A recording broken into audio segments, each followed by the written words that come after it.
қару-жарағымен сайланған 60 азаматты ерткен Дүгіржап пен Борыс Өндірқарада жатқан Жантиенің қосынына күнеңкейе қосылды. 2 жылдан бері шеріктермен қан-жыны араласып кеткен Марғау атандай 60 азаматқа олардың қару-жарақ ат көлігіне таңдай қағып бір сәт іштей таңырқап тұр еді. Жантие оны бүйірген оқып, азаматтарына аттары да сай екені деп күңк ете түсті. Тастан құя салғандай шымыр тұлғалы қызыл-күрең азаматтарды көргенде өз шеріктерінің шілдеқақты қатындай шілбиген кейпіне өзінің қораштығын сезініп іштей ұялғансыды. Сарсүмбе жақтан келген қонақтарды жайғастырып болған соң, сіздерге қалмақ пен кер жақтан сығайланған қосын құруды кім үйретті екен, деді Жантие. Дүгіржап шалқалап отырып көк темекінің жапырағын салды найынына. Асықпай-саспай тамызып алған соң бір-екі рет қорқылдатып сорып алды да кесек денесін селкілдете қарқ-қарқ күлді. Онан соң сарғыштау иірілген мұртын сипап қойып, өлкеде Тубан, сүмбеде Қажы мен Кәбен үйретті. Сендерге көмек қажет деген соң келдік. Естісек, сендер Оспан мен Сұлубайдың ауылына қонаққа барғанда Көктұғыл тығып қайтарыпты ғой, ха-ха-ха-ха деп шіренді. Жантие шамданып қалды ма, әлде ызаға булықты ма, бір түрлі ыңғайсызданып Марғауға қарап еді. Осы бір қысылтаяң кезде өзін көрсетіп қалғысы келген Марғау: Дүгіржап, айыр етек ата-бабаң Көктұғылдан сан өліп, сан тірілгенін ұмытып қалмаған боларсың. Біздің қан кешіп басымызды нысанаға тігіп жүргеніміз кім үшін екенін білетін шығарсың. Сендерді Жанымхан мен Кәбен бізге көмекке емес, артына Көктұғыл тығылатын болған соң жіберіп отырған шығар, деп әзілге жастаса да көңілдегісін айтып салды. Байқа Марғау, артыңа қарап сөйле, деп Дүгіржап қызарақтап еді. Түсі де сомдық бұзылып кетті.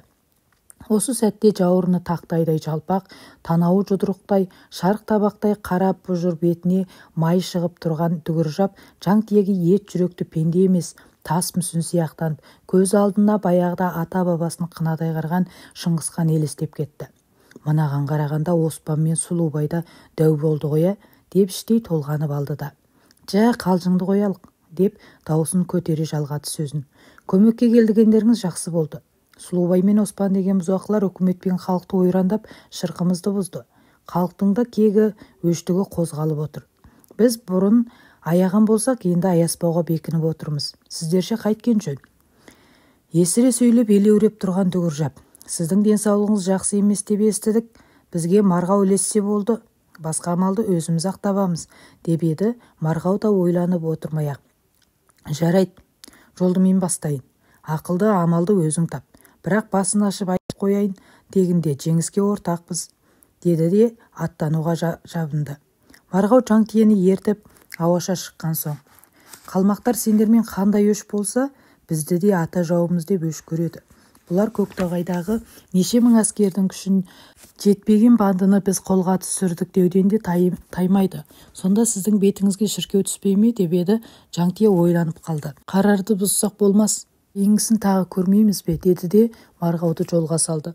Бұл кезде көктемнің бас кезі болса да, құбының құбақан даласындағы қара ағыл-тегіл еріп, жан паналап келген құба төбелі ауыл қара төске таман қайқая көшкен еді. Оспанның ғана ауылын көңілге бүккен Дүгіржап: Марғау, деді шетіне ілінген соң, бізге керегі Оспан мен Сұлубай ғана. Бар болып бағынып жатса, Сарсүмбеге өз еркімен апарамыз. Егер қарсылық көрсетіп қалса, оларға күшіміз қаптал ғой. Қаумалап жүріп, қолға түсіріп, байлап матап апарамыз. Өліспей беріспеуге шықса, сасық денелерін құбыға тастап екеуінің басына кетеміз. Ал қашып кетсе, бала шағасына апарамыз. Бұл Жанымханның әмірі. Осыны орындай алсақ, жеңіске де ортақпыз, деп ішкі жоспарын жіпселеді. Марғау жай қазақтың ішінде өзінше пысық, жымысқы, аярлығы да, қапияда таба қоятын қулық сұмдығы да болушы еді. Дүгіржаптың көмейінде жатқан көмескі сырын ұққан соң: әйтеуір ортақ жауға қарсы оқ атарға шыққан ниетіміз бір екен. Олай болса маған ілесіңдер, деді де түстік жер жүрген соң жан-жағы жал-жал құм төбе, ортасы сексеуіл мен тораңғыға толған қара сірік шөбі бар түбекке келіп аттан түсті. Бас-аяқ құралған соң бөктерін шегін шешіп, қырық шоқпыт киім киіп, лезде қайыршы бейнесіне ауысты. Марғаудың қас қағымда сайтанша құбыла қалған қылығына таң қалған Дүгіржап: Сен де сау сиырдың боғы емес, жолдастыққа жарайтын көрінесің. Дегенше Марғау қолына кеспелтек таяқ алып, жаяулап құмды қолқатты құлдап көзден ғайып болды. Сонан үшінші күні көз байлана оралған Марғаудың қуанышы көл көсіреді. «Жә, Дүгіржап», деді ол аяғындағы шорықты үстіндегі қырық шоқпыт қайыршы киімін лақтырып жіберіп. «Егер осы жолы Оспан мен Сұлубайдың бірін ұстап берсем, сонда сен батыр боласың ба, әлде мен батыр боламын ба? Осыған келісіп алайықшы». Дүгіржап жайшылықта дөңк аузына келгенін айтып салатын бір тоға жан еді. Көбінде екі сөйлегенді жек көретін бір тоға әдетімен Марғауды жаурынға қағып қойып: «Ой, екі оқыр қойшы. Босқа көкімей, қазақ пен Моңғол сонау Шыңғысхан тұсында төбелескенімен қазір тату-тәтті туыс емеспіз бе? Қай қашанда Олжаға таласып көрмеген. Жанымхан мен Гәбен бейсі екеуі Сарсүмбеде бір шәугім шайды бөлісіп ішіп отырған жоқ па? Оны қойғанда қанды қырғын ұрыстарда Олжаға жібек шашты қыз түссе де, қызыл желекті келіншек түссе де бір-біріне ұсынушы еді ғой. Оспан мен Сұлубайды қолға түсіре алсақ, сен де, мен де, осы тұрған бәріміз де батыр боламыз», деді ағынан ақтарылған сыңай байқатып. Дүгіржап алдыңғы күні Марғау кеткен соң Борыспен кеңесіп, сайлауыттарды әр тұсқа орналастырған болатын. Қазірде ол азаматтарын екіден үштен бөліп шеп жайып, алды-артты байқап жүруге орналастырды да Марғаумен үзеңгі қағыстыра қатарласты. «Ал енді сонымен Оспандардан сыбыс біле алдың ба?» деді Дүгіржап. Жүрісі шапшаң, көп қамшы салдырмайтын, алағыстай көкшеппен сұлымен бапталған сүліктей қарагерді тайпалтып келе жатқан Марғау көшкен елден алған дерегі бойынша әңгіме қозғады. «Мына көшіп бара жатқандар былтыр күзден бері Оспандарға ілесіп салпақтаған өзіміздің салпақ құлақ қазақтар ғой. Бір жұманың алдында Оспан мен Сұлубайды көргендер бар екен. Мыналар көшкенімен Оспанның ауылы ері отыр дейді. Қандай ішкі есептері барлығы белгісіз көрінеді. Мен сендерді ауылының үстінен түсірейін. Ең абзалы қан төкпеу жағын қарастырайық. Енді бір жағынан мен Оспанның адамдарының көзіне түспеуім керек». Қара қасқа атты сипай қамшылаған Дүгіржап: «Жарайды. Ауылының үстінен түсіре алсаң, қалғанын Борыс екеміз жөнге саламыз», деді бір түрлі қуаныш әлпетпен. Осынау өлшеусіз кеткен қоңыр даланың қиыс шетінде науашаланып келген қараған мен торанға, жыңғыл мен қамыс өскен жіңішке ұзын сала сырт көзден таса көр сияқтанып жататын. Жан-жағы қалқұм бұйраттанып, екінші саладағы құм төбелерімен тұтасып кеңей беретін. Бұл жер малға өріс, адамға тыныс, жайлы қоныс болғандықтан Оспан ауылын осындай қаға беріске бекіндіріп тастаған. Бұл алқапты нағыз жырынды ұрылар мен қарақшылардан өзге тірі жан білмейтін. Марғау алдыңғы күні түнде бір үйге қонып жатқанда басқалардан естіген жоба бойынша бетке алып келе жатқан түрі осы еді. Осы бір тыныштық қолтықты қоныс тұтқан Оспан ауылы шырт ұйқыда жатқан. Талай бейуаз хайуанның ыстық қанына тұмсығын малған даланың аш қасқыры сияқты бір топ қанды балақ жендеттер ауыл сыртындағы тұрғыларды басып алып, тірі жанды шашау шығармас икемділікке ие болған. Жалпақ далада шөгіп жатқан таң алдындағы көкшіл мұнарттың шеті сөгілген шақта барып, ұрыс жылдары тұқымы құруға шақ қалған бірде екілі маубас төбеттермен енді күшіктеген қаншықтар шебелене өргенде ауыл қариялары оянған еді. Қашанда сақ жататын Мемей орнынан ұшып тұрды да, есікті жартылай ашып, көз жетер атырапқа тесіле қарап қатты да қалды. Кенет шеткі үй жақтан арбаңдап жүгірген келе жатқан біреудің қарасын көз шалды. Көжебай келе сала: «Ойбай-ау, жау сияқты, әттеген-ай, қапыда қалдық-ау», деді қорқыныштан алқынып тұрған кеуде тұсын алақанымен басып. Көп өтпей ауылдың бас жағына мылтық даусы көтеріліп, ысқырған оқ киіз үйдің төбесіне өтіп жатты. Дүгіржап: «Оқты бекер шығардың. Ауыл адамдары әлі оянбапты. Күзетші де жоқ екен. Шошындырмай оятпай басып алсақ жөн еді», деді екпеттеп жатқан Марғау. «Оқасы жоқ. Оспанның үйі қайсы екенін білетін шығарсың», деді Дүгіржап қою қасы жапқан сары шегір көзін Марғауға қиғаш тастап.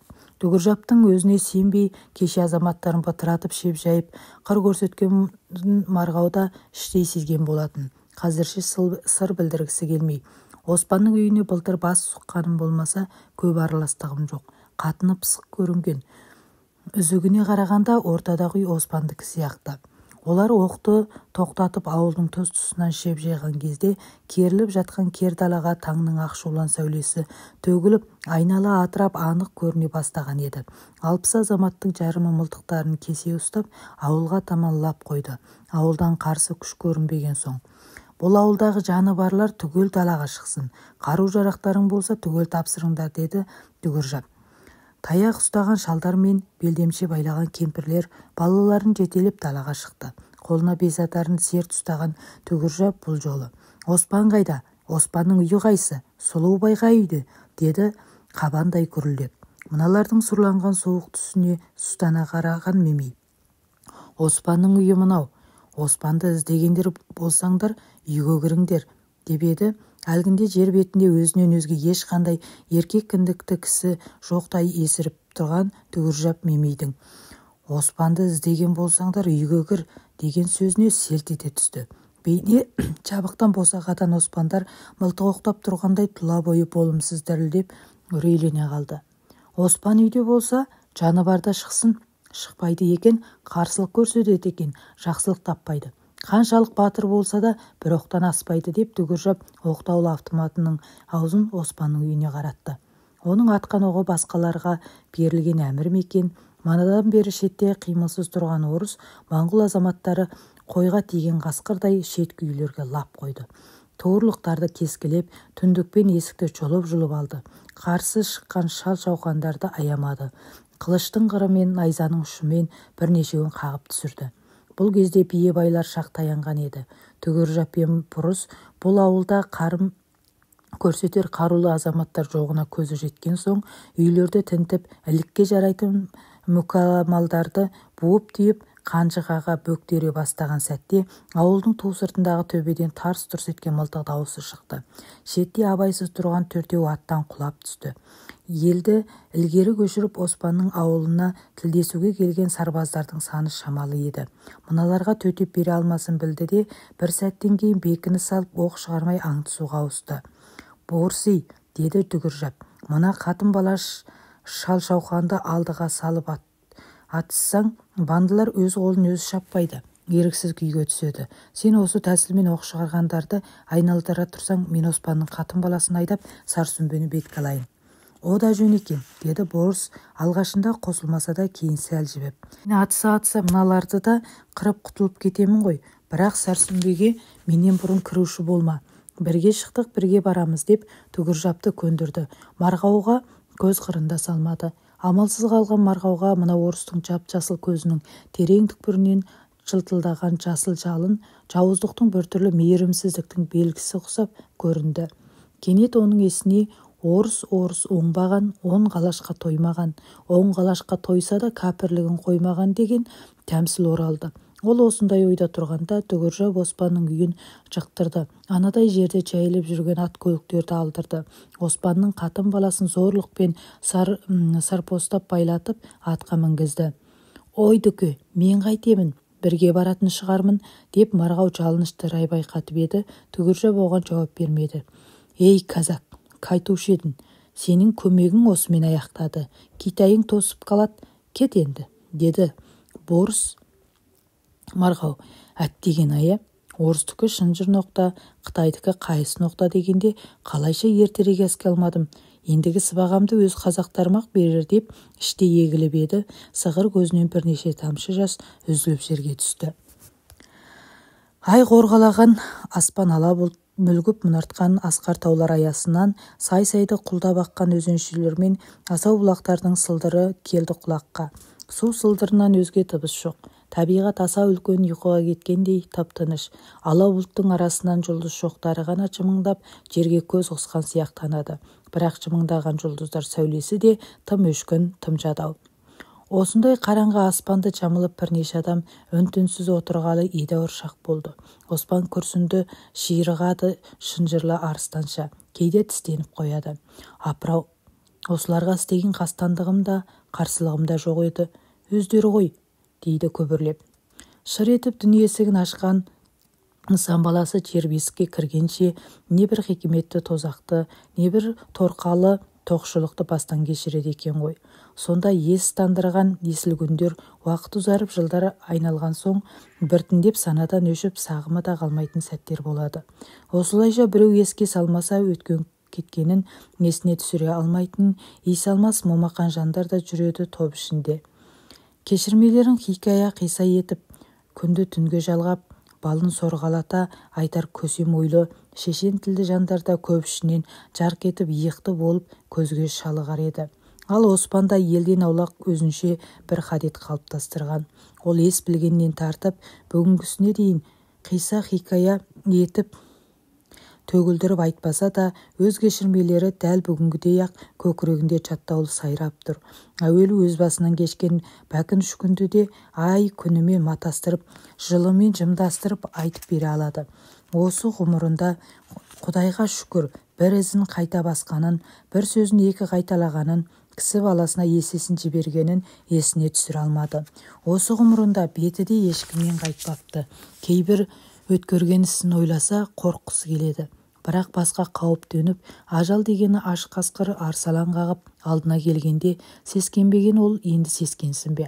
Өскен жерінің жарымынан астамы жау табанында жатса да, әлі де ұлан даланың маған пана болар бір пұшпағы бар шығар. Ешкім мені ығыстырып шығара алмас, өлім болмаса деп отыр ішінен. Қараңғы түнде тас мүсіндей қатып, қасындағыларға ләм-мим демей отырған оның ойына ана бір жылғы оқиға орала қалды. Ол бір тыныш жатқан бейбіт күн болғанымен, адам арасындағы алакөздік, ел ортасындағы озбырлық өзегінен үзілмеген шақ еді. Замана тыныш деген күннің өзінде де бейне беті бүлк етпей, астында оппа ерімі бар қара су секілді. Сол тыныштықтың астында да азулы озбырлық болады екен. Оны жайын жүрген дала қазағы қайдан білген? Қатпары көп қалың ғасырды құшақтап жатқан осы бір қара таудың екі жағындағы халық ешқандай жосық рәсімсіз-ақ барып келіп айқасып жататын. Ешкімді ешкім тоспай-ақ бет-бетімен тұс-тұстан бас қосатын. Қоныстың бөлектігі, діннің айырмасы болмаса, тұрмыста бөлекшелік жоқ еді. Ал енді бөлектенетін, ауа шаналатын, жер-суды қоритын қайдағы бір қораштық, қоңсылық пайда болғаны Оспанды қатты толғантатын.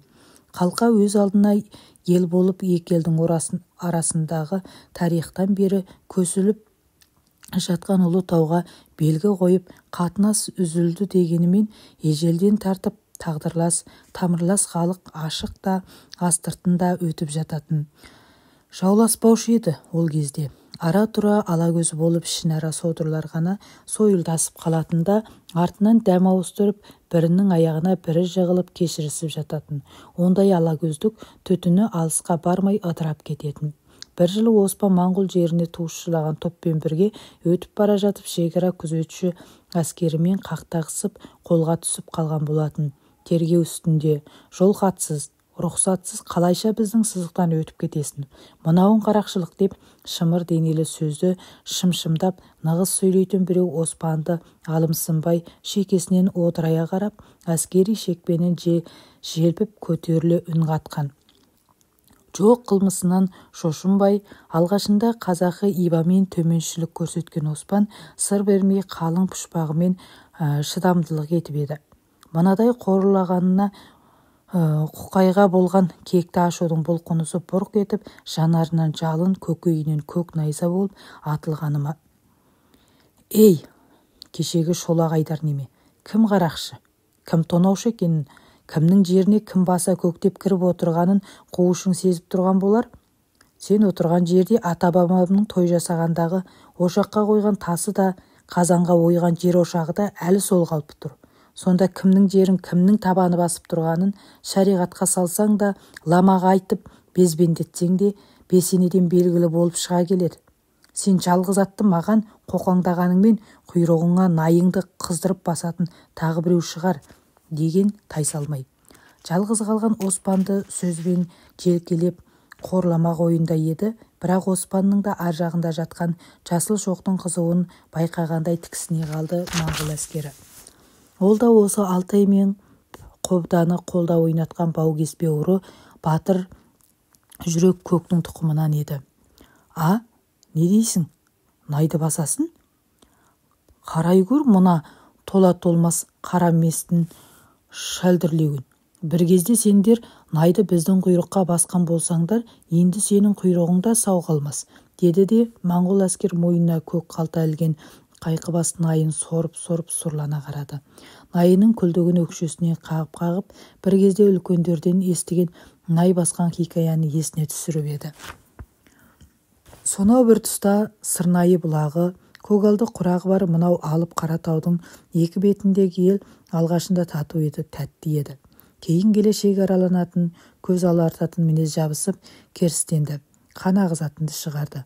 Осындай пиғыл тарлығы салдарынан екі беттегі ел бет келгенді тобықтан қағып шала мүжілген толарсаққа таласқан күшіктей күйге түскен. Осы күй моңғол батыры Мөңкені атқа қондырады. Беліне тат басқан шолақ қылыш асынып, білегін сыбанған Мөңкі Алтын таудың түстігіндегі төскейге мал баққан қазақ ауылына шеру тартқан. Олар малымызды қуып кетті деген атпен айдарларын төбесіне түйіп, Ителіден шыққан Тұрым батырды іздеген. Адыр-адыр асқарды басып, арып шаршаған Алтау көк беткейге жылқы үйірінің шетіне көсіліп жатқан толағай денелі, ұясы терең тостаған көз буырыл қасты дәу біреуге жолығады. Астына жалғы үйрығы құланға тартқан апай төс, жаясы жайлаудағыдай тарғыл жүнді тайлақтай сұры атқа мінген Мөңкі 4 қабат шылғи қайыс борбиған үзеңгі бауын шіренгенде шоқтығына жай азаматтың қолы жетпес тайлақ тарғылдың жұмырда жуан алдың екі аяғы саздау жерге тізесіне дейін батып кеткен. Әл қуатын ат үстінде осылай байқатқан. Ол ызғар шашқан отты көзін жатқан кісіге қадай тұрып аман сәлемдеместен «Кім боласың?» деген тұнық қазақша әуенмен. Жатқан кісі де мынадай түсі суық крекет кеуделіге оңай көтермеген басын жағын таянып жамбастаған күйі. «Кім екенімді тектегелі жүрген сен кім едің?» деген ат үстінде шіреніп тұрғанда бойына тоғытпай. Күн қақты болып көнтері сияқтана бастаған жалпақ бетін жатқан кісіге бір қырынан бұрған Мөңкі «Қасы күн ғой, деген тебінгідей құлағына қарай иірілген қара мұртын қозғап «Қазақ екенімді көріп тұрсың ғой.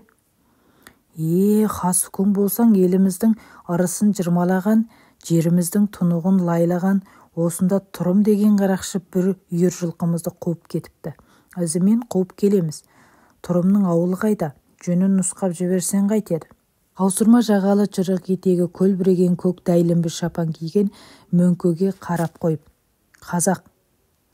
Жылқы соқса желдікі, қуса жаудікі дейді. Желге кетті ме, жауға кетті ме кім біледі? Иә, жылқыңды танисың ба? Өзің мына бір айыр үйір жылқыны қуып келіп, маған бақтырып қойды. Нақты қараш, мынау сол Тұрымның жылқысы, мен жылқышы боламын» деді. Де қолтығында жатқан жеңді білектей қайыңнан қатырған жұқпас шоқпарды шынтағына таман итеріп, қаңтарулы тұрған торы тұйғынның білегіндегі шылбырында өзіне таман ыңғайлап жіберген. Саздау жерге жабағыдай үйіса өскен жап-жасыл бетегіне құшырлана жұлған жылқыға Мөңкіде арлы-берлі көзден көріп тұр еді. Көңіліне не оралды екен, күдік бе, үрей ме, әйтеуір бір нәрсе жүрек тұсын сыздатып кетті. Мөңкінің қасындағы бір жолдасы: «Біздің жылқыға ұқсайды ғой, анау ала бие сияқты байталды біз соймап па едік?» деген моңғолшалап. Бұлардың сырын ұққан Тұрым «Құдай бергенде қораға айдап әкеп береді» деген осы деп іштей қуанды да «Жә, Тұрымның үйіне ертіп апарайын. Мен де сіздердің сөздеріңізді сөйлермін. Осы кеше бір айғыр үйір жылқыны қуып келгенін байқағамын, айғақ болайын» деп орнынан тұрып атына мінгенде сонадай жерде сойыл ұстаған топ жігіттер де осылай таман ойысқан. Мыналардың неғылған адамдар, қолға ұстаған сойылдары не деп күдіктенген Мөңкі «Біздің қазақ тыныш жүрген бе? Баяғы жер дауының әлегіде жер қорып жүрген қораштар» дей салды. Бұлтаруға бұлтақ таба алмаған Мөңкілер еріксіз Тұрым ауылына қарай ат басын бұрған. Құйрығы ошақтай қоңыр қасқа дөнен қойды қасыға сойған алпамсадай адам мөңкелерді ет пысқанша қымызға бөктіріп әңгімеге айналдырып еді. Әлденеге ала қызған мөңке: «Апыр-ау, ұрым келмеді, өзіңіздің атыңызды біле алмадық қой», деп қалды алғашқы сызданған әлпеті қайтып жұмсарған әуенмен. «Адам жібердім, ет пысқанша келеді. Менің атымды сұрап қайтесіздер, атым жаман. Қазақ қайсы бір жақсы атты қойушы еді баласына», деп сөзді басқаға бұрған. Іңірде туған ай бата етте пысқан еді. Екі жігіт үлкен қара астау толы етті әкеп ортаға қойды. Ет пен сорпаға тойған мөңке дастархан жиылған соң көсіле отырып: «Пейіліңе рахмет, аты жаман. Бізге тамақ емес, тұрым керек. Егер тұрымды шақырып әкелмесең, саған бақтырған жылқысын қуып әкетеміз», деп сөзді кесек бастап кертпек мұртын қатты тартты. Оған қосыла тағы бір қалқан құлақ шойын кеуде біреуі: «Тұрымды ғана емес, бізді тәлкек еткен мынаның да күлін шашып шаңырағын шағып кетеміз», деді. Үй иесі тісін шұқып әбден жайланып алған соң басындағы ұзындығы бір кезден асатын сәлдебозын шытының түйіншегін оң жақ шекесіне келтіре қатты түйді. Қонақтарына алма-кезек қарап, жөні сыртына теуіп тұрған кең танауымен кеңк-кеңк күлді. «Жә қонағым, жайың жарасты. Айбаттап деміңді де алдың, қарның да тойды. Іздеген тұрымың мен боламын. Мен сенің қылқұйрығыңа, қылтанақ шөбіңе қиянат етпедім. Сендер ұрлап кеткен жылқымды ғана әкелдім. Жоғының төлемін бересің. Бермесең шығатын төбеңді айт. Сол төбеден кездесейік», деген батыл бейнемен. Тұрым деген сен екенсің ғой. Төбеден кезігер төрелігің болса, шық далаға. Там болмаса мына молаң сау қалсын. Біздің Торғауыт Моңғолды өз мекені Көктоғайға сыйғызбаған, тыныш жатқан елге әмір бермеген тұрым сен болсаң, маған керегі мал емес, сенің басың, деп жалпақтығы кездей иығымен босағаны итере шыққан далаға. Ай батып кеткенімен ашық аспан астындағы масаты жайлауға болымсыз ақшулан сәуле бар еді. Осы сәулені қуат тұтқан сойылгер тұрым айқасқыса түскен алтаудың алдымен екі мықтысын сұлатты да қалғандарын әу дегенше-ақ талмау жерінен қағып түсірген. Алдыңғы екеуінің де тоқпас шілігін көздеп соққан еді. Сүйектері шорт үзілсе керек, ыңыранып сұлық жатқан. Қырғидай шапшаң тұрым оларды матап тастап еді. «Жә, сендерді өлтіріп өлексемен жерімді былғап қайтейін. Бір тал шеттігіңе дейін қиянат етпеймін. Бірақ өлгендеріңше естеріңде жүретін ескерткіш болсын. Өз найларыңды құйрықтарыңа таңба салайын. Жан тірі болса жазылмайтын жара болмас. Тыртық қалар әйтеуір», деп мөңкенің найын қарағайдың қызыл шоғына қыздырып, жағалата оймақтай таңба басқан. Әлгі әскер талай жылдар жігімен шор болып біте қайнасып, елесі ғана қалған сол бір оқиғаны іштей екшеп шықты. Сүйегі қурап қалған ата-бабасының кегін бейуаз жүрген оспаннан алғысы келді білем. Төңкеріліп ақ сауыт болып тұрған аршаның түбіне шақпақ тартып, найын неппен оттың шетіне қойды. Осы кезде дайрақ толғағын тоқтата алмаған әскер қарасы алдағы қалқа тасқа теріс қарап отыра кетті. Оспан мылтық кезеп тұрған әскердің көзі сәл тайқып кеткенде қолына жасырып алған шыныдай таспен қақ маңдайдан қағып жіберген. Әбден қаны қарайған ол екіншісінде отырған жерінен тұрғызбаған. Ойда түсті жоқ жерде тұңғыш рет жендеттік істеген ол жаны қалғанына місе тұтпай, қос мылтықпен қос атты алып түн жамылып қатерлі кезеңнен асып кеткен. Бірнеше қырқаның ар жағында қалған сол бір қанды оқиғаны есіне түсірген ол. Ту, лағанат, Оспан сол құрлы ақымақ-ау, жау құрған торды басатын, Жанымханның жалған иманына сенетін мен Қалел Есімхан-ау, жалғыз құр қол жүріп те Торғауыттан аман құтылғамын. Ерімді түрмелеп, бұрымдыларымды жесір қалдырған жемеңгермен қайтып ымыраласамын. Лыңғы кеткен ерлерде менің қатын балам әулие ме екен? Жесін қара төбет қанмен боққа тоймаса, деді қатуланып. Кеше ғана жіңкі қайыртыдан түнделетіп келген көбеген би оның оң жақ тізесін басып: «Апырай, алдымыз ор, артымыз өрт, қандай күн еді мынасы», деп сәл отырды да Жанымхан жолдаған қағаздығы сөздерді бір түрлі майдалап дауыстап тұрып жатқа оқыды. Ғизатлу уа құрматлу, Көктағайдағы елге тірек малға ие болар ғазиза ақсақалдар, туысқандар, жанаптарыңызға өз тарабымнан хат жазып амандық сұрап, есендік білдіріп қоюды уазипам деп мойныма алуымен қабат мынадай мұхтарам сәлем жолдауды парыз санап отырған жайым бар.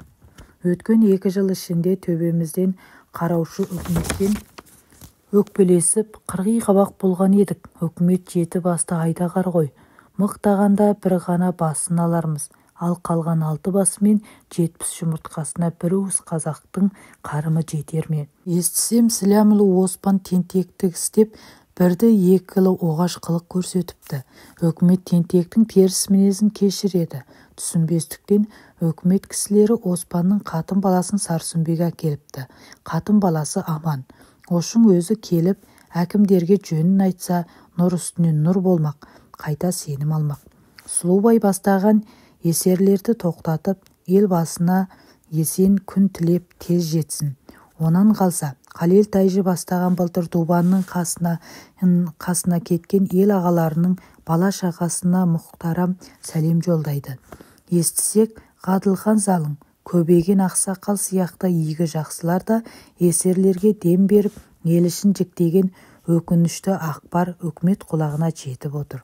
Менің айтар насихатым, осы секілді жаман қылықтан тиылып, тыныштық жаққа ат басын бұрса деймін. Әйтпесе, аса үлкен өкінішке қаларсыздар.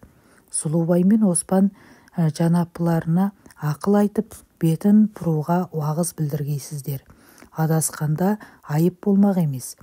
Әлхамдулла, жақсы күнде жүздесуге Алла тағала нәсіп айлағай. Дұғайыңыз болып, егеруші Жанымхан қажы деп мөрін бастым. Қатты ызаланған Оспанның жан дүниесі дәл осы қараңғы түндей түнеріп үнсіз қалып еді. Ғадылхан сөзді іліп әкетті. Өткен күзде ақ осы қара төбетке күш-жала тастау керек еді. Амал жоқ. Қолындағы Құранға, аузындағы Аллаға сеніп сергелдең болдық. Ал енді ошың, бізде ақыл жоқ, жарға қамалған қоймыз. Серке болып бастасаң біз ілестік, деді тарыққан тарғыл дауыспен. Қасындағылар әр тұстан. Тыныштық керек еді. Біз елші жіберіп Сарсүмбек халқын ұқсақ болар еді. Жөнау, ошың бала шағаны тоздырмалық. Елші жіберіп Сарсүмбедегілердің емеурін байқасақ қайтеді. Қатын бала тозбасын ошың, десті азаматтар. Мынадай енжарлықты, солқылдақ табансыздықты Оспан бұлардың аузынан естимін деп ойламаған. Жаны түршігейін деді. Ендігі сәтте сөзді өзі бастады. Мен осы бітім, кеңес деген мерез сөздерден тойдым да түңілдім. Бітімі ор, кеңесі абақты екен. Бітім деп отырып бітірді, кеңес деп отырып бас кесті. Мен мына қараңғы түн бейуақта Алла тағала мені ер азамат деп жаратқан екен, ерлігімді көрсетіп, азаматтық борышымды шыбын жаным қалғанша орындаймын. 2 рет бітім деп Жанымхан жайған сәждеге бас қойған ислам баласы 3-ші ретте бас қояды деп ойламаңдар. Бала шағамды ертіп жүріп ақ, Алтайдың сай саласы мен құбының жырасында өлсем, күнімді көремін. Ажал деген адам баласының түбінде қонар тұғыры. Ажал барша пенденің жан серігі, онан қашып құтылар жол жоқ. Егер серттен таямын, Жанымханға бас исем жаным қалады десеңдер, оған да қарсылығым жоқ. Мынау қылыштың қырында тұрған бір оқ тірлік. Мен боқ үшін ешкімге бас ие алмаймын. Еремін деген ер азаматқа қал демеймін. Қаламын деушілерге жүр демеймін. Менің бекімім осы, деп орнынан тұрды. Олар қазірше ортақ байламға келе алмаса да, таң намазын бәрі бір сапта тұрып оқыды. Ертеңгі суанды да бір дастарханда ішті. Күн құрық бойы көтерілгенде Оспан үлкен ұлы ертеген атқа мініп, қосары мен қос артқан атын жетекке алды. Екі ұлы да өз еншісіндегі аттарын жетектеп алып, әкесінің артынан ілесті. Манағы бір сапта тұрып намаз оқыған, бір дастарханда отырып тамақ ішкендер ортасынан сытылып шыққан көбеген желіп барып, Оспанмен үзеңгілесіп, тай шаптырым жерге дейін ілесіп алды да нелерді әңгімелескендей болды. Ол Оспанмен қоштасып ат басын артқа бұрғанда қалған топтың қосағынан тағы да бөктеріншегі бар екі қос атты кісі бөлініп шыққан еді. Олар көбегенге жуымай көлбей өтіп Оспанның артынан ілескен. Қалғандары құландай еріліп Оспанның қарасы үзілгенше қатарларын сетін етпей тасқа шыққан ешкідей селтиіп ұзақ тұрып қалған. Сарсынбай қаласы жаз ортасында бір толықсып қалушы еді. Қаланың бас аяғы тай шаптырым болғанымен осы толықсыған ортаға жиналып қаладағы жастар, балалар қыранның мөлдір толқынына шомылып асыр салатын. Ал сонау жіңішке қыранға дейін қарамақ салып, қарақат, тошала, қызылқат терген қыз-жігіттер түз жемісі толған шелектері мен торбаларын арқалап бейне бір тойға, дыр-думанға барғандай көңілі тасып қайтатын. Сонда бір тал сырыққа таққан қылқұйрық баулы қармақпен барған жас жігіттер де құрғыл қайтпайтын. Олар талдың солқылдақ бұтағынан балықты желбезегінен тізіп алып қайтқандарында жау шебін талқандап олжалы оралған батырдай көзге ерек басылатын, ыстық көрінетін. Ол кездегі жол қатысы жолаушы, сейіл құрған жастар аюдан ғана қорқатын. Осы әлемде аюдан өзге жауыз, аюдан асқан жендет жоқ деп қарайтын. Өйткені Жындыркейде, Балқанақта, Ақташ, Желқарағайға, Сарыгерге, Қарасазға қойған мәйітті аю көрден суырып алып, шапалақтап ойнап тұрғанын көрдік. Ойға барып, егін суарып, шөп шауып қайтқан пәленбайды аю қуалапты. Алдынан аю шығыпты дегендей үрейлі әңгімелер ғана айтылатын. Ал қазір оның өң беті айналған. Бүгін түнде шеріктер пәленбай үйді тінтіп, пәленіңді ұстап кетіпті. Пәленбайдың үйін тонап, адамын өлтіріпті деген алапат сөздерді тарап, қала тұрғындары мен қоржадағылар үйінен құрық тастам алыстап шығудың өзі мұң болды. Қасірет қапыры жайлаған Сарсынбай қаласына Оспандардың үйі дәл осындай шақта зорлықпен айдалып әкелінген. Бұл ғаламда адам баласы не боламын, басыма қандай күн түседі деп тұжырым жасау қиын екен ғой. Қолға түскен дала тағысы сияқты қатын бала кім келсе де үрейлене, мөлтілдеп, телмеңдеп қарайды. Рақым кеңшілік күткендей төменшілік бейне байқатады. Жарынан тірі айырылып, жас балалармен айдауда келген Мемей алғашқы мезетте қорқыныштың, бір түрлі жан азабының малмасында күйзеліп, басы жастыққа тидау түс көріп, бастырылып шошып оянатын. Талай таңды тік отырып атқызды. Адам 3 күннен кейін көргеде үйренеді дегендей, өздері жау санайтын сарсынбөліктерге де жуықтаса бастады. Жау жағы онан сыр тартса, о да жау жақтан сыр тартып қояды. Тегіндегі Бейсі ауылы көктем мен күзде отыра беретін Қызылтастың төбіндегі орманы сыңсыған аралға киіз үй тіккенімен сыртына түсі суық қабат-қабат жеріктер күзетке қойылған. Үрулі есіктен анадай жерде шешініп тастап, бит қарап отырған шерікке бір түрлі жиренішпен көз салған ақудай молла. Мемей-ау, ана сілікпенің түрін қараш, деді өзегіне сым темір жүгіртіп, өріп отырған қамшысының таспасын соза тартып. Мемей де шеріктің қылығына қарап отырған. Қарағанда қандай, бөлініп қалған ұлдарым да осы бейшара сияқты биттеп құрттап жүрмекен. Қайтейін, Алла тағала бізді өстіп, үйімізді мәңгі бөліп қоймас, бір рақым жасар деп аналық мейіріммен Аллаға сиынатын. Сол ойымен, қайтсын-ай, биттемегенде. Ол қарауылға тұрғалы біз 3 рет шай іштік. Ол бейшара әлі таңдай жібіткен жоқ. Ой сорлай, деді де Мемей желкесіне қарай шалқалап бара жатқан шылаушын маңдайына таман тартты. Үйбай-ау, жауды аяған жаралы дегендей, бөрінің бөлтірігіне неғып төгіле қалдым. Егер ананы айтақтаса, бізді талайды, жейді, ауаша шықпайды-ау өзі, мойнын шылша бұрар едім, деді құрман тістеніп.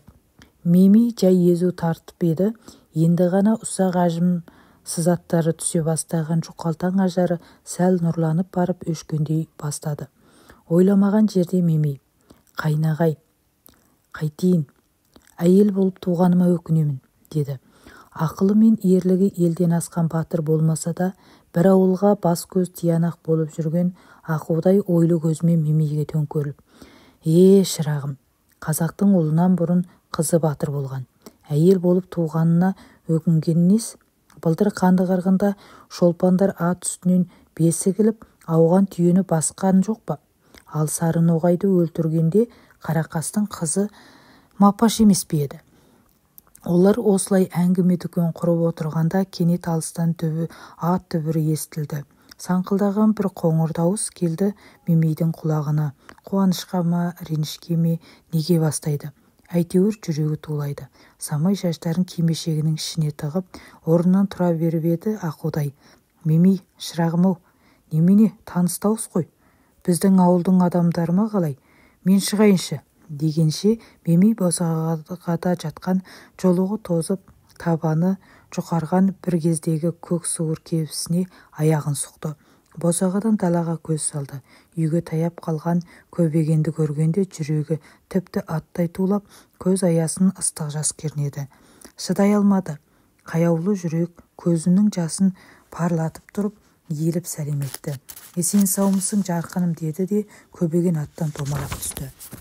О, жасаған Алла, пендеңді өстіп жарылқаушы едің ғой. Сәт, Алла жар деп көбегеннің атын ұстады құрман. Ғадылхан Ерінхандар да аттан түсіп, айдаумен келген ауыл адамдармен құшақ жая амандасып шұрқырасып кетті. Жанымхан, Дайдуанжан, Габіндер көрген кіші лауазымды шерік басыларда абыр-сабыр болып ат ұстап, қолтықтарынан алып қошамет көрсетті.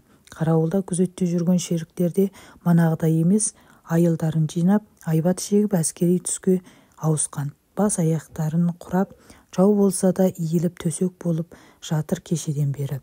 Төбе-төбеге бас құрап, әскери тәртіп көрсеткенсіді. Бірақ оларды елеген ауыл адамдары жоқ. Көк тоғайдан келгендерге ат қосшы болып келген спор жігіт Оспанның үйінің есігін ашып: Төрлетіңіздер, деді құрмет білдіріп. Сақшылар мен Жанымханның шабармандары Оспанның үйіне таяна келіп тоқтап қалып еді. Әй жігіттер, есік ашыңдар. Тұспан көзі болса да елген басты қылыш кеспейді деген. Мыналар кейінгісін кейін көре жатпайсыңдар ма? Деді көбеген сыбырлап. Сырттағы әбігершілік басталған көрінеді. Ақбас атан мен шудасы желпілдеген ақ бураға теңдеген местер мен сабадағы қымыздар түсіріліп үйге енгізілгенде, әкелінген ақсарбас қой да босағаға байланған еді. Керегесінің сағанақтары сынып, көгі үзілген, ораулы шым шилері додаланып, туырлықтары мен түңліктерінде тесілген төрт қанаты қоңыр үйдің төрінен есігіне дейін кісілер сіресіп отырған.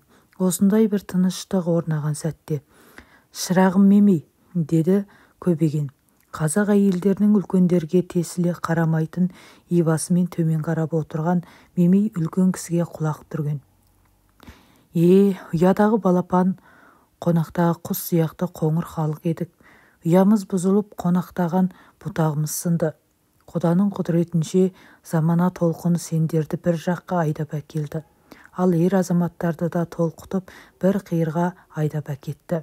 Ер азығы мен бөр азығы жолда болғанымен, қатын баланың азығы мен қарызы ер жігіттің мойында болмақ. Сендердің қам қасіреттеріңнің күші ғой бізді ханға дәт еткізген.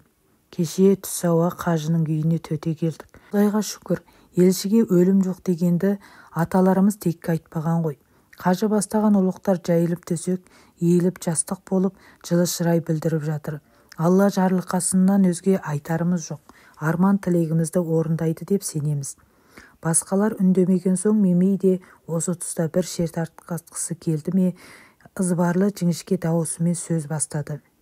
Әкесі тұрып баласы сөйлегеннен без, шешесі тұрып қыз сөйлегеннен без дегендей ата жолынан аттады демеңіздер. Әлгінде ағалар сөйледі. Айып тақпасаңыздар, мен де бірер ауыз сөз қыстырайын, деді әдеппен. Қажыда бізге бөтен емес, шеше бөлек болса да әке бір атаның ұлы мен қызымыз. Байы үшін қатынды жазаға тартқан законды естімеген. Мықты болса Оспанын әкелмей, мені қалайша барымтаға ұстады. орыс пен моңғолдарға қалайша ауылымды итше талатады. Мемей жас дірілдеген көзіндегі оты ұшқынды, кекті ұшқынды Жанымханға қадады. Бейкүні әйел мұң шағып жатқанда, нәпсі құмар қажекең ат жақты қызыл сары ажарына қиылған қарағасы жарасқан Мемейге көз қиығын ұрлана тастап, көз алмай көп отырды да, далына дейін артық жібермей жіңішкелеп қойған құндыз жүніндей жылтыр мұртын салалы ұзын арық саусағымен ширатып қойып, жөн, жүйелі сөзді қазақтың дана елдері ертеден-ақ айтқан. Сол ардақты аналардан туған қыз да орынды сөйлеп отыр. Бірақ кейде ұғыспаудан, жұғыспаудан барып шығатын жұдырықтасуда аз болмаған. Сарсүмбе ұлықтары, иншалла, ешқашан қатын баланы көшіріп әкел деп ешкімге жарлық түсірмеген. Арадағы көлденең жүрген көк борбайлар ғой, дей салды. Қашанда Жанымханның қанды өзі уыстап, артынан басқаға жаға салатын әдетін көбеген жақсы түсінетін. Енді сөйлемек болғанда сырттан тағы да: көк қасқатай келді, тайға бата тілейміз, деген дабыр-добыр дауыстар көтерілді. Сөз кезегі тимеген көбеген сабыр сақтап отырып қалды. Шай дастарқаны жиналғаннан кейін Жанымхан көбегендерді Оспанның үйінен аулақ тігілген ақ шатырға ертіп келді. Екі азамат тақымға басып, бір азамат құлақтаған қысырдың тайын есік алдына көлденең тартты. Жақыбай жағының ағай-сығай азаматтары әбігер екен. Жанымханның тілді ауызды бұрынғы құманшы болып жүрген Молдақан. Иллахи әумин. Қадамы құтлы қонақтар көк қасқа тайға бата, деп қолын биік көтеріп алақан жайды. Кеше түнде бағлан сойдырған, бүгін түстікке көк қасқа тай сойдырып, жомарттық көрсетпек болған Жанымханның ойын ғана емес, қатпарына дейін болжаған көбеген түк білмегенсіп, сол бір қазақи салт бойынша бата жасап еді. Сені де қуғылын қолға тұрғызғаны осы дегендей, Жанымханның қабағы ашылып, өңнен бір жылылық ескенін әккі дәйтуан жаңда іштей салмақтап отырған. Еңселі шатыр ішінде жиһаз мүлік болмаса да, жер төсеніштер, текемет, кілем, сырмақ, аю терілері толық екен. Қонақтардың арт жағынан биік-биік мамық жастықтар қойылды. Түрелі іргеден Қыран өзенінің сылдыраған сыңғырымен қосыла бір түрлі жанға жайлы салқын самал лебез еді. Осындай ортаға Оспанның үйін тіктіріп, ырғын тұрмысы орнатқанына қажы да, оның қасында қолғанаттары да разы сияқты. Әсіресе қымыз сапырған Өленбай, Молдақандар ішіңіздер десіп, жалтақ-жалтақ қарап жаланып қояды. Қымыз ішіліп әлі бойға тарай қоймаған әредікте Жанымхан өзінше бір қырымен сырлы тостаған толы қымызды қос қолдап Мемейге ұсынып, тауысып іш Мемей, деп еді. Мемей де ақтан құрметтен үлкендік, астамшылық еткісі келмеді білем. Еліп барып тостағанды алды, ауыз дейді де, ернеуінен тартып әр жеріне алтын жалатқан қаңылта қожаумен еселеп қымыз құйып Жанымханның өзіне ұсынды. Кеше Сарсүмбеге шақыртпай, ешқандай бөгеттен жасқанбай келген көбегенмен Ғадылханнан үкімет жағы бейхабер еді. Олар келгенде атағы Алтайды жығып тұрған азуы Алтығар Жанымханның жүрегі шым етті. Апырау, әлгі күзетшілері қайда жүр? Мынадай болғанда жанын шүпірекке түйген бандылар астыртын өлтіріп кетсе қайтеміз? Мынасы қиын екені дейтін ойға келген. Ертеңде қарасын күзететін сақшыларды айырым шақыртып алып, бидайша қуырған. Лезде өзіне жоғары ұлықтарға, өзінен төменгі жұмыскерлерге хабар жіберіп, Сарсүмбе төңірегінің амандығын қорғауға әмір шашқан. Тіпті Гаубайын көбегендердің көзіне шөп салып, ауашада мәжіліс ашып, мыналар біздің бейғам жатқанымызды қайдан білді? Апырау, жасырын жүрген тыңшы бар ма қалай деп көңілін сыздатқан күдікті Жанымханға білдірген. Олар түнді күнге жалғап, жан-жаққа шолушы жібергенде барып, жуық маңында тұрған қатер жоқ екеніне көздерін жеткізген. Осыдан кейін Жанымханның ішкі есебімен астатөк құрметті осылайша орналастырған. Қымыз ұзақ ішіліп бойға тарағаннан кейін де беттері күреңітіп албырап алған екі жақ аңдысқандай ашылып жарылып әңгіме шертіспеді. Бұл тыныштықты тағы да Жанымхан бұзды. Мына дәй деген азамат қазақ ішіне көп болған салт санамызды, жөн жосуымызды толық біледі. Алана Гәбін бейсі өзіміздің құрым туырлықты бауырласымыз. Екеуінің де діні басқа демесең, өзімізбен тілектес. Ал Гаубайын деген бас уәлиеміз келе алмады. Бірақ Қандай бұйымтайы бар, қандай талап тілегі бар екен, егжей-тегжейлі сұраңдар. Мейлі Оспан жіберсін, басқа біреу жіберсін, елшілікке келген некен құрметтейміз деді. Енді қысылып қамтырылып еш нәрсе жоқ. Шешіле кеңесейікші өзі деп еді. Дәймен габын жарыса. Иә, солай, десті қостап. Басына не түссе де көтермекке ешкімнің әмірінсіз келген көбеген манағы айта алмай қалған сөзін жалғады. Жақсы лебіз жарымырыс дегендей, бізге көрсеткен сый-құрметтеріңізге борыштармыз. Қажы біледі, мен өнбейтін дауды қуып келген өспейтін елдің ұрпағы емеспін. Басқа қойыр талап тілегім де жоқ. Сіздердің қолдарыңызда тұрған қатын баланы қайтарып берсеңіздер екен. Ал Оспан мен Сұлубайды қалай бір жайлы етесіздер, ол өз жұмыстарыңыз. Бірақ бейуаз бұқараларыңызды шошытпаңыздар, үркітпесеңіздер екен. Үкімет ата, халық бала сияқты емес пе? Себе тілмәштің аузынан шыққан сөзді көбегеннің ниеті деп түсінген Дәйтуанжан көбегенге көз сағымын көлденеңден тастап, сөздерін іштей мысқылдап, саралап отырса, көбегенде Дәйтуанжанды бақылап отырған. Дәйдің адамға сұқтана қарайтын сұрқылт көзінде өңменнен өтер ызғары жатқанын сезді. Бірақ Дәй қазір ызғарын сыртқа шығармай, сөзді майдалап, майпаздап сабақтады. Оспанның ауылын зорлықпен көшіріп әкелгендерді Қажекеуміз қатты сөктік. Сіздер келмесеңіздер де, таяуда Көктоғайға әкім болып бармақ болған Ахмет Нәбиден сәлем айтып, апарып салғалы отыр едік. Иә, бала-шаға да не қылмыс болмақ. Оспанның өзі келсе де қылмысың бар демес едік. Айтпақшы қажы тарабынан сәлем хат жолданған. Сол хаттағы сөз талап іске асса болар еді. Дәйтуанжанның сөзінің төркінін түсінсе де, көбегендер ауыз ашпаған соң, жанымхан, намаз оқимыз деген сылтаумен оларды ауаша шығарып әкетті. Ауаша шыққан соң салмақпен сабақтады сөзін. Екеуіңді Оспан елшілікке жіберді деген ойда емеспін. Қара шолақ өгізге қос артқан Тойтық Оспанға екеуің шабарман болады деген ой менде жоқ. Өйткені екеуің екі атаның серкесісіңдер. Ара ағайындық ретінде келіп отырған жолдарыңды қастерлеймін, деп таспиғының мөлдір қара маржандарын саусақтарының арасынан өткөрмелеп, екеуіне алма-кезек қарады. Кемшақ ойланып алды да қайта сөз қозғады. Алелмен Есімханды мен ұстап берді дейтін қаңқу сөз бар екен ел ішінде. Екеуі менің сөзімді естіді-ау тегі ұлық шақырды, бұқатқа ілесіп кетті. Бұған да мен кінәлімін бе? Қажы ашуланып кетті-ау деймін. Қабағы түйіліп, маңдайы терісі қыртыстанып тағы да бір сәт үнсіз қалды. Қасындағы екеуі тіс жармаған соң тағы да сөзді өз қозғады. Мен Шыңдубәннің жыртысын жыртатын ол менің Шақабайым ба екен? Әуелдесең Шақабайды қойып, Жантекейдің жыртысын жыртатын жан мен емеспін. Әділдікті жақтаушымын. Шынтуайтына келгенде Шыңғысай менің де қас жауым. Қандай арысымды өлтіртті. Оған менің қайтып ішім жылайды. Мен тек ел күйзі өлмесін, азаматтар найза ұшында кетпесін деп тілеймін.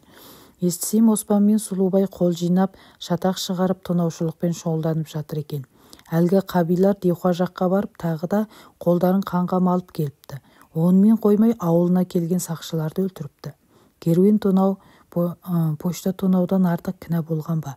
Бостан-босқа үрейленетін үркетін не жетті өркерейіне? Әлгі Арыстанбек Қареке деген қара таяқтар мен масақ тілеу бөгден еттілер ғой елді үркітіп жүрген. Ол түкірігін шаша сөйлеп, сілекейіне шашалып қалғандай шіңкілдеп жөтеліп алды. Мына екеуі әлде жұмған ауыздарын ашпаған соң тағы да сөйледі. Анау Таспикеден шыққан Сұлубай деген немеде барып тұрған бұзақы бау кеспе ұры. Борышының Ақтөбегінен тартып, Ертістің Ағаралына дейін елді зарға ақсатып, енді өр Алтайға барып өрт қойды. Оспан бау кеспе ұры мен бұзақыны құлама, бітеу кеуде содыр батыр дарақыларды батыл санаса, түбінде оңбай опық жейді. Оспан қайта ашатын есігін қатты жаппай, үйіріне оралса, өкімет кешіреді. Біз тағы да сәлем хат жазып, арнаулы елші жіберіп Оспанды шақыртпақ едік. Осы жазылатын хатқа сіздер де сөз қосып бармақ бассаңыздар, іс оңнан шығар еді. Жанымхан қазір жер басып тұрған адам пендесі сияқты емес, өз өнбейіне бір киелі шарапатты пері сияқтандырып, екі жағына ырғалып теңселіп, тебірене сөйлеген бейне байқатып, қоразданып иығын көтеріп қойды. Қажының алғашқы жылы сөйлегеніне Ғадылхан іштей жібіп қалған еді. Артқы сөз ләмі аспандағы боз торғайды арбаған абжылан құсап сезілді де, апырау, құрулы тұрған қақпанды, қазулы тұрған көрді біле тұрып, өз аяғымызбен келгенде алдымызға жылы жұмсағын тартып, артынан азуына басқысы келіп отырма қалай. Манағы кәпірдің де сөз ләмі жаман көрінеді деген ойда толқып отыр еді. Көбеген оған сөйле дегендей шынтағымен ақырын нұқып қойды. Ғадылхан қарсы беттегі қарауылшыларға қарап отырып: Қажеке, ерекше ілтипат, ізет құрмет көрсетіп, жақсы лебіз білдіргеніңізге көп рахмет. Біз Оспанның жұмсауымен келмедік. Қайта ағайын арасындағы өкпе, наз ушығып кетпесін, жауласпай елдесейік деген ниетпен ара ағайын ретінде келіп отырмыз. Оспанның қатын баласын бізге қосып қайтаруға көмек қолыңызды созсаңыз екен. Ал әлгі қағазға бармақ басу дегенге қолым бармайды. Егер Оспанның қатын баласын бізге қосып қайтарсаңыз, онымен сөйлесуге, бетін түзеуге септігін тигізер еді, деп қатты кетпей жұмсақтап жылы лебіз байқатты. Оның сөзінің көкейіне тоқып, тұқырып отырған Жанымхан басын көтеріп Көбегенге бұрылды. Ал Көбеке, сізге қайткеніміз жөн, деді түйген қабағын ашпастан. Иә, мына кісі айтқандай ел ішінде жік түспеу жағын көздеп келдік. Ал Оспанға Өралтай еліне жазған хатыңызға бармақ басатын, халыққа уәкілдік ететін құқық менде жоқ. Менің бармақ басқан қағазым жүргенді қойып, басым зорға сиып жүр, деді де Көбеген қажыға тізелесе отырды. Қазақ деген ұлы бабаң, еліңді қорқытып ұстама, оқытып ұста.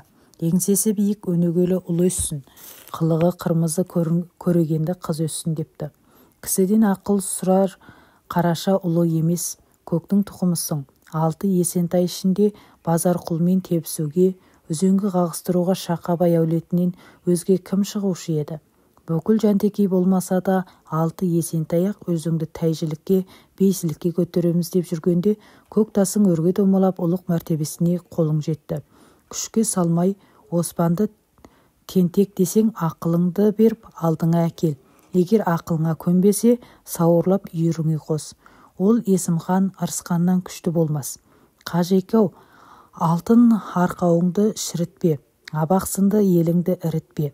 Баяғыда Жантекейдің шағар тентегі өз ағаң Жәңгір Мәми бейсіні тастамаққа беренін оқтап қатер төндіргенде, азауы 6 қарыс, 6 алашқа аты жайылған Мәмең де оған кешірім еткен ғой. Көбеген томаға көзін қажыға төңкеріп қойып қайта сөйледі. Ендігі бір айтарым, ұлықтар басқа қазаққа сенбесе де саған сенетін көрінеді. Оларға сөзің өтеді ғой. Қазақты қырына ала бермесін. Дейтіні болса, жемеңгерлік қылмаса да жемсауытын толтырар шамамыз әлі кеткен жоқ қой. Ал әлгі Арыстанбек Қаракелеріңді танымайды екеміз. Ол екеуінің сөзін тыңдап отырған қажының басына қай-қайдағы ауыр ойлар оралды.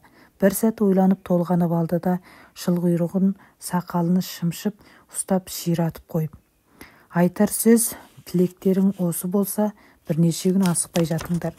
Төбемізден қараған Шыңдубанға дәттеріңді жеткізейік. Тіпті асықсаңдар қастарыңа адам қосып Дубанға жіберейік. Ауыз екі сөйлесіңдер. Әлгі Есімхан қалелдеріңмен де кезігіңдер. Ғаділет сол жерде жақ пен басты айырғандай жолын табар. Оған шыдамасаңдар, жатыңдар асықпай. Жә, кәнеки, мархабат, үйге кірерлік, деді де орнынан тұрды. Ғадылхан сырттай сыр бермегенімен іштей тіксініп қалды. Қажымен жүре сөйлесті. Жата беретін түскелі келгеніміз жоқ. Біздікі екі жақты жарастырып берекеге шақыру ғана. Егер Оспанмен тілдеспек болсаңыздар, бізбен бірге жүріңіз. Оған да ақыл айталық. Ал Шыңдубанға сөйлесіп жауабын кейін берсеңіз де болады. Қазірше салар салмақ, қояр тілек қолыңыздағы қатын баланы алып қайту еді. Жайшылықта астамсып, аттыға жол, ауыздыға сөз бермес Ғадылхан төменшіктеп лебіз білдірді. Жанымхан қайырылып жауап қатпады. Сол күні түнімен өзгеше кеңес құрылмады. Ертеңде сиыр түс кезінде Көбегендерді шақырып шабарман келді. Олар шатырға жалтақтай енгенде Дәйтуанжан Жанымхан мен Кәбін төрге жайылған халі кілем үстінде шынтақтап жатыр екен. Көсілген аяқтарын зорға жиып әңгімені Дәйтуанжан бастады. «Жә, бүгін аттанбақ екенсіздер ғой, деп сұрғылт көзінің отты сағымын екеуіне тігінен тастады. «Иә, қайтайық деп ат ерттеп қойдық. Шақырған екенсіздер, нендей пәрмендеріңіз бар еді?» деп көбегенде кеудесін шалқақ ұстап Жанымханның етегін баса отырды. «Оспанның қатын баласын таяуда апарып саламыз. Сол кезде Оспан біздің адамдарға Қара ертістің Көктоғайға асар кезеңінде жолықсын. Сол арада кеңеселік. Басқа бұйымтай айтылды. Біздің үкімет баскесер бандыларға, халықтың қас жауына ғана қаталдық етеді. Оспан мен Сұлубай сияқты азаматтарға қаскүнемдік жасамайды. Айтар сөз осы жолдарың болсын», деді Дәйтуанжан өңін суыққа салып. «Жол болсын, сөз бір», деді Жанымхан да салқын рай байқатып. Көбеген бастаған топты Мемей үйдің босағасында тұрып аттандырды. Олардың қарасы үзілгенше арттарынан көз алмады. Қалай екен жанарынан үзіліп түскен бір тамшы жасты өзі де сезбей қалды.